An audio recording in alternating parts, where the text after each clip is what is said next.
Thank you all for joining us tonight. Good evening-ish. Thank you.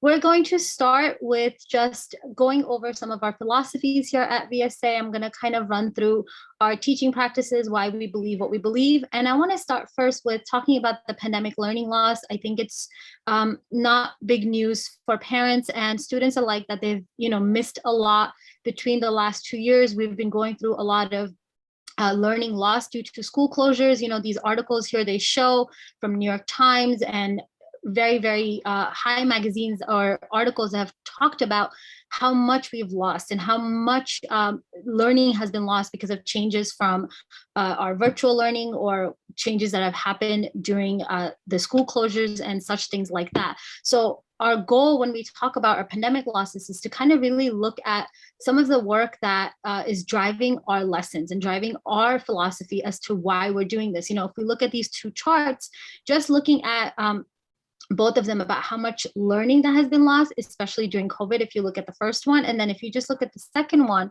between the span of such a short amount of time where we see that plumb happening in the learning of our students. And, within the short amount of time, this has occurred, and a lot of times people say, oh, the shift between the learning and virtual, that's what's happening. But here, when we look at this loss, it's really, really just a very steep curve. And we really need to build our learning and our teaching based on how this curve has kind of shown us what the next steps are. So if we continue moving forward with them, we can see how our goal and our vision at VSA is kind of I would say curved around both of them, right? We're looking at our vision of how we overcome this loss of COVID, but then it's not just looking at the loss, but we want to make sure that we are building, analytical thinkers, clear writers. We're building and enriching academic skills that our students can then take and build upon, and they can learn upon this, whether it's in English, writing, public speaking, mathematical concepts, or data analysis. We want to make sure that we're building these students to give them the skills and also look at the learning loss. So there are two things that are happening at the same time, and we want to make sure that we're doing both of them and we're approaching our students with this need for what it is that they need to keep moving forward, So as we continue again looking at these well-rounded student profiles, we're looking at every aspect of it, right? We're looking at our students academically, we're looking at our scores, we're looking at them, how they are intellectually curious. What are the different things that make our students' profile? And we have to address the academics. Everything else comes together, but academics is a huge part. Or student, they spend majority of the time in the classroom, or they spend majority of their time learning the core values and core skills. So we cannot avoid that part of the student, even though everything else is just as important. We have to focus on that. And as we move forward with this idea of what does each student need, or what exactly are the goals of a student, we here at VSA are really, really catering towards this growth and fixed mindset, right? So we're looking at a student as a whole. How can we give them the tools? How can we give them the skills necessary, both academically and the way they process, or both in a way that they approach materials, right? And we want to make sure that we are moving them towards a growth mindset, that they're looking at something and they're saying failure is an opportunity to grow, or okay, I received feedback on something and I need to try it again. How is that a good thing? How can I approach that in a much more positive way and not just say, oh, my teacher gave me this feedback and I'm done, like I'm tired of it and I only did it once and I'm one and done. And with the way we teach our classes, we really want to make sure that we're fostering this growth mindset. The students are able to take these skills and able to say, okay, I can come back to my writing, or I can come back to my reading and my math feedback, and I can keep growing and I can achieve more and more. So that's something that we're really, really focused on, is one of ways our lessons are geared towards as well. And then we also want to make sure that as we go through this, how is it that we do that? How do we say, or how do you foster a child to say, I received a feedback, or I received something that I might not be happy with first. How can I continue doing more? How can I get myself up again and say, I want to do more? And for that to occur, we look at some of these steps here. And I just want to kind of talk about this idea of embracing imperfectionness, and this idea that we can take our work and we can take our work that we might not have done the best on, and we can still say, okay, I can come back to this.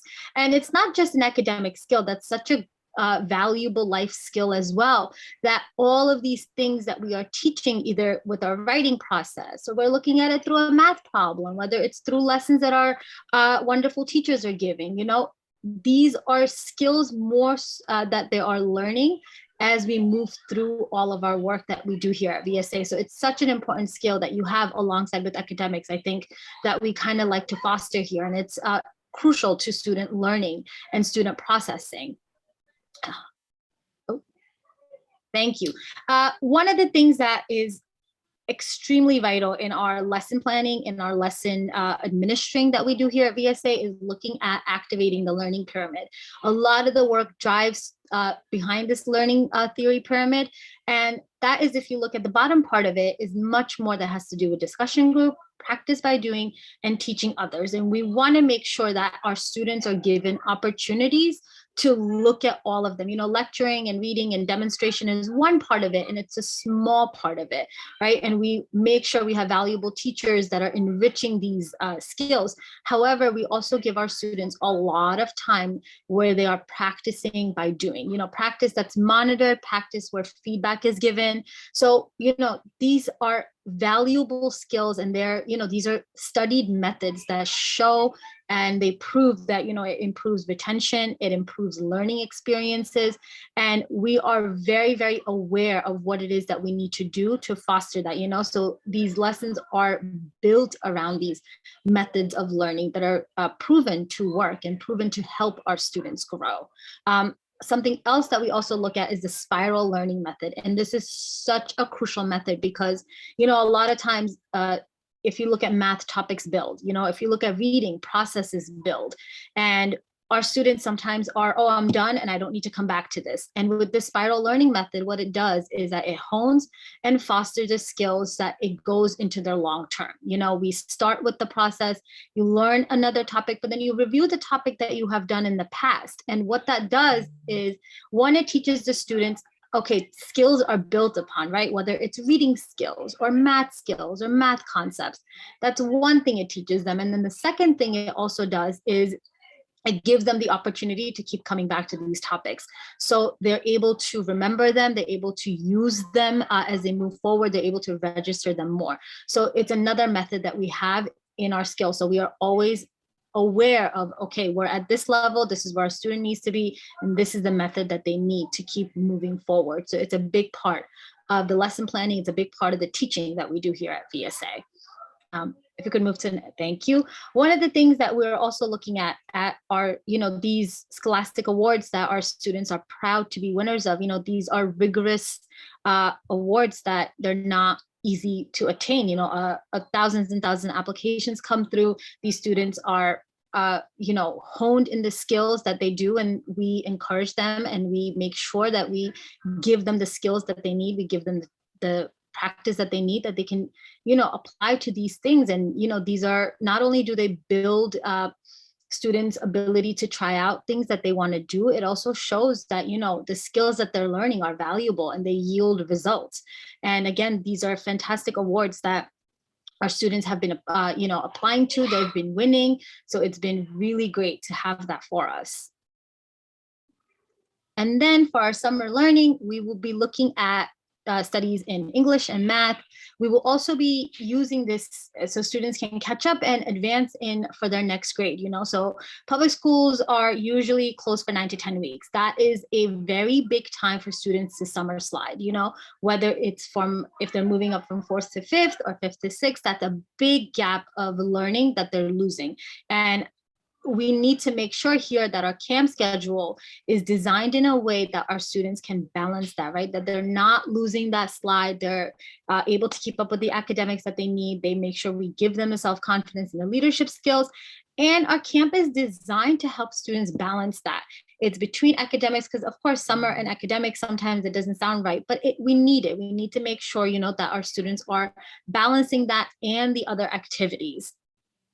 So if we continue moving forward and we look at our virtual classes, they're designed with that in mind. You know, there are intimate classes of 4 to 12 students. We have one-on-one teachers and assistants in every class. And our TAs are there to help our students if there's any technological issues. So they're quick on their feet so the teacher can continue doing the work of teaching. The teacher can focus on what the students need.